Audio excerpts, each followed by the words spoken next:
Salut tout le monde, j'espère que vous allez bien. Alors aujourd'hui, je voulais vous parler des rêves. En quoi je estime que c'est ultra pertinent tout simplement de s'en rappeler, de les étudier et de avoir cette émotion, vous savez, qui en fait que vous les désirez de plus en plus. Comme il dit dans le CAD que le désir est le moteur de la force, quoi, du pouvoir, du fait de pouvoir y aller, eh bien, euh, il est très pertinent et en même temps très dur, j'ai l'impression, d'avoir cette volonté, ce désir et ce travail pour y aller. Par exemple, moi, ça fait très longtemps que je les étudie, que j'ai plein de carnets de rêves entiers, dont certains dans des boîtes maintenant, tellement il y en avait. Et j'ai pas réussi à faire de rêve astral et ni de rêve complètement lucide. Et pourtant, c'est toujours pas une raison que j'ai trouvée pour abandonner. Donc je vous montre que c'est vraiment une question de détermination de ouf et qu'en même temps ça apporte plein de choses petit à petit.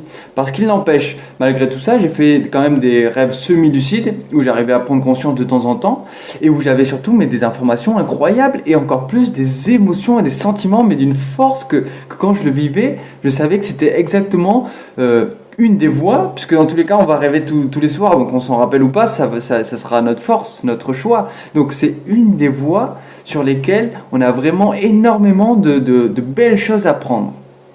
Par exemple, des rêves, j'en ai sorti beaucoup de poèmes qui m'ont inspiré et que j'ai adoré rien que pour pouvoir déjà les exprimer. Et en plus, ensuite, ça a plu parfois énormément à des gens, donc c'est juste incroyablement fort. Ensuite, j'ai eu des histoires dont le dernier roman que je suis en train d'écrire, c'est parti d'un rêve qui m'a réveillé, ému comme pas possible. Et de là, je suis à plus de 30 heures d'écriture maintenant. Et ça m'a apporté énormément, parfois même de motivation, que ce soit pour la musique, ou que ce soit pour aller courir, ou que ce soit pour certaines choses. Parfois, il y avait des choses qui se passent dans le rêve où vous sortez avec une énergie, d'une envie de faire vraiment quelque chose, d'une sensation parfois simplement de épopée ou de grandeur ou de gloire ou des choses comme ça qui vous prennent aux tripes et qui du coup en fait vous motivent incroyablement pour vous donner davantage.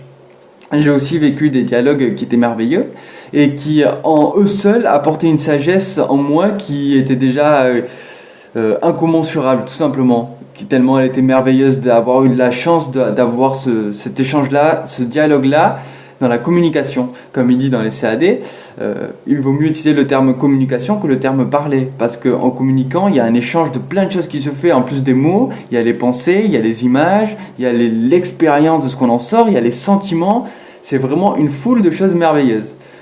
Ensuite, les rêves, je dirais que déjà, il faut voir le mot rêve. Pour moi, il y a un rapport incroyable, et on a mis dans la langue française plein de choses merveilleuses. C'est que dans les rêves, notre âme, notre intérieur profond, il nous sort vraiment ce qui nous touche dans notre vie, comme si c'était des messages que l'on devait voir et qu'on avait la possibilité d'aller voir. C'est pas pour rien que les rêves de la nuit ont un rapport avec nos rêves dans la vie. C'est tout simplement comme si il y a un rapport. Alors, il y a une image qui me vient, c'est les gens, on va dire, qui feront des cauchemars. Pour moi, le cauchemar est une manière, d'ailleurs j'en ai pas fait de mon souvenir, peut-être que j'en ai oublié en fait, mais je m'en rappelle pas. Le cauchemar est à mon sens quelque chose qui veut nous réveiller avec force parce qu'on est en train de prendre un chemin un peu dangereux pour l'âme. Pour l'âme, rien n'est dangereux, tout est parfait, elle mourra jamais, elle continue. Mais je parle pour son cheminement, c'est-à-dire l'âme, ce qu'elle veut, c'est qu'on se réunisse à elle dans un équilibre, que l'esprit il se unisse à elle dans les désirs et que le corps il agisse avec eux deux dans leur passion, dans leurs désirs, dans leurs ambitions. Donc du coup, le rêve, il a la force de essayer de nous réunir. Donc quand on fait des cauchemars, c'est souvent qu'on est d'une certaine manière désunis de notre ligne optimale, on va dire, de réunification des trois corps.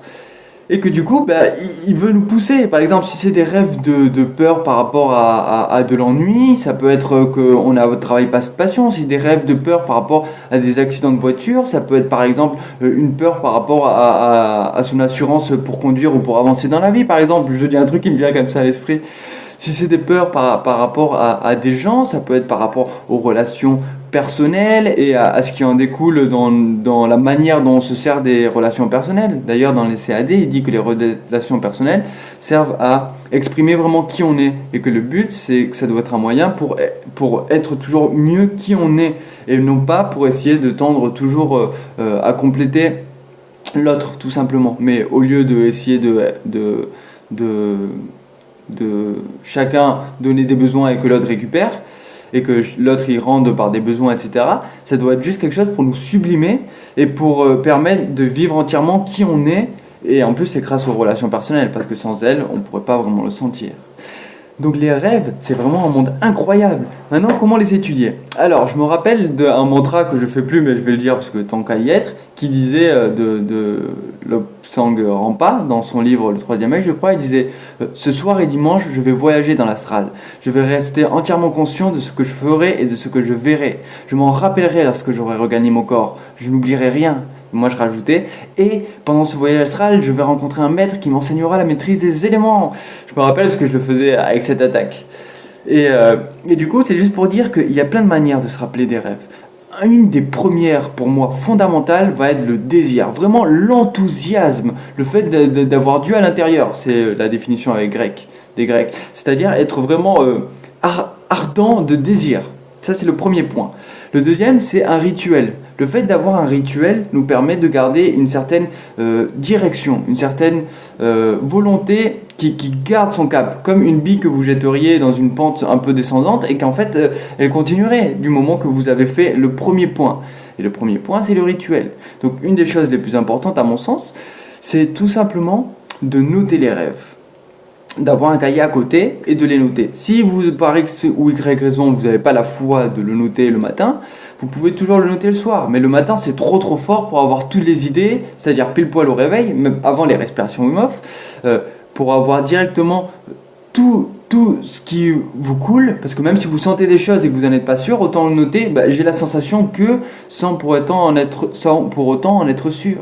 Ensuite, si vous avez un moment vraiment la flemme de tout noter, parce que par exemple c'est trop long ou que vous estimez que c'est ceci ou cela, n'hésitez pas à vous faire plaisir, c'est-à-dire à noter juste les points essentiels, à noter les sensations essentielles, à noter les péripéties essentielles, à noter tout ce qui vous fait plaisir. Ça ne doit pas devenir une corvée, ça doit vraiment devenir une joie. Donc à partir de là, noter ses rêves, c'est très important. Une autre manière, ça sera d'avoir un rituel aussi du type mantra, donc du type affirmation, donc du type, comme je vous l'ai dit tout à l'heure, ou alors simplement une phrase qui vous plairait à vous et que vous le répéteriez de temps en temps, puisque Rampa conseillait de répéter cette phrase 3 fois, matin, midi et soir, pour garder toujours un rythme encore plus soutenu. Mais bon, là encore vous avez le choix, matin ou soir, ou que soir, ou que midi, c'est comme vous voulez, il faut juste que ce soit joyeux, c'est la seule chose. Ensuite, des visualisations peuvent être très utiles. Moi j'avais pensé, à chaque fois que je fais un rêve de la veille, la nuit, je fais comme si j'étais lucide dans ce rêve-là. Donc je m'imprègne de ce rêve-là, je rentre à nouveau et je les unis, justement. Et du coup, en m'imaginant, en créant mentalement, énergétiquement une suite de ce que j'aurais voulu désirer si j'avais réussi à être lucide dans ce rêve, eh bien, c'est comme si je connecte les deux et j'habitue mes corps à préparer cette conscience, cette lucidité pour ensuite prendre la main. Ensuite, une autre manière qui serait plausible, intéressante, c'est de savoir aussi ce qu'on veut dans le rêve en tant que rêve lucide. Est-ce qu'on veut simplement se laisser aller, se détendre et laisser couler les choses et voir ce qu'il y a, ou est-ce qu'on veut attirer des choses? Comme par exemple, moi j'aime attirer des mélodies ou des phrases pertinentes ou des conversations de ouf ou des paysages incroyables ou et aussi on va dire un voyage astral, c'est-à-dire m'imaginer au-dessus de mon corps en train de me guérir, de me faire une imposition des mains, de me donner de l'énergie aussi, pas que guérir. Et du coup, c'est tout ça que je voudrais pouvoir vraiment faire en étant conscient dans le rêve. Et donc, c'est en ayant des choix, en ayant des objectifs, qu'on a beaucoup plus de chances d'aller directement vers ce qui nous plaît, d'invoquer beaucoup plus puissamment ce dont on désire. Donc vous aurez remarqué que la plupart des adultes déjà ils ont complètement oublié leurs rêves. Ça c'est un truc que j'aime bien faire en statistique. J'aime bien demander aux gens tout simplement ce qu'ils se rappellent en général de leurs rêves. Aux gens que je connais ou parfois des gens que je connais pas. Vraiment quand en fait la question elle me passe par l'esprit et que je sens que ça a une résonance, ça aura une résonance en la personne, que ce soit consciemment ou inconsciemment. Donc du coup, en plus c'était toujours ma phrase quand on dit au revoir, quand je dis au revoir à quelqu'un, et fais de beaux rêves. Ça sous-entend plein de choses et en plus c'est drôle parce que c'est original et c'est ce qui me vient à l'esprit. Et encore une fois, dans ce fait de beaux rêves ou faites de beaux rêves, il y a cette notion de rêve dans tous les sens. C'est-à-dire des rêves, il y a des visions incroyables sur votre futur, tout autant que rappelez-vous de vos rêves. Rappelez-vous de vos rêves, pardon, c'est ça que je dis souvent. Autant vos rêves de cette vie-ci, on va dire, que vos rêves nocturnes, tout simplement, que vos rêves oniriques. Donc du coup, vous voyez qu'il y a plein de manières d'étudier les rêves. Je vais aussi proposer dans mon petit groupe des conversations avec Dieu, où on commence à être 600, c'est cool, même s'il y a, bon, pas du tout autant d'actifs, il y en a beaucoup moins comme d'habitude, mais le fait qu'il grandisse, je suis content.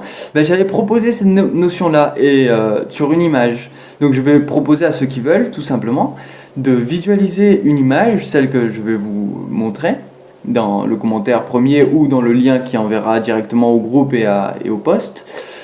Une image qui est très belle pour s'imaginer face à cette image, s'imprégner d'énergie avec tous ceux qui seraient motivés. Comme si on était tous face à cette énergie-là, énorme, en train de s'imprégner de force et de ten, bon peu importe pour ceux qui comprendront pas, et pour préparer ce voyage onirique qui deviendra de plus en plus lucide à chaque fois.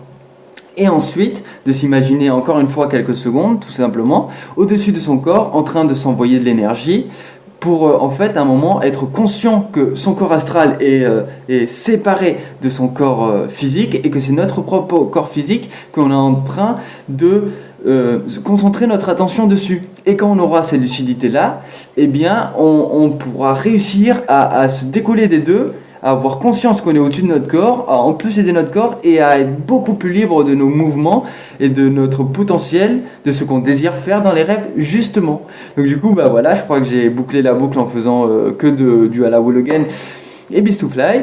Et voilà, si vous êtes chaud, bah voilà, et si vous êtes content d'avoir juste eu toutes ces informations et peut-être vous motiver à étudier vos rêves, parce qu'il y a vraiment des choses incroyables et merveilleuses que j'aurais pas les mots pour le dire, donc j'essaye de le dire sous forme de poème, musique ou tout ça en général, et aujourd'hui de vidéos. Et du coup, je vous souhaite plein de merveilleux rêves, rappelez-vous-en et soyez bénis. Ciao, ciao!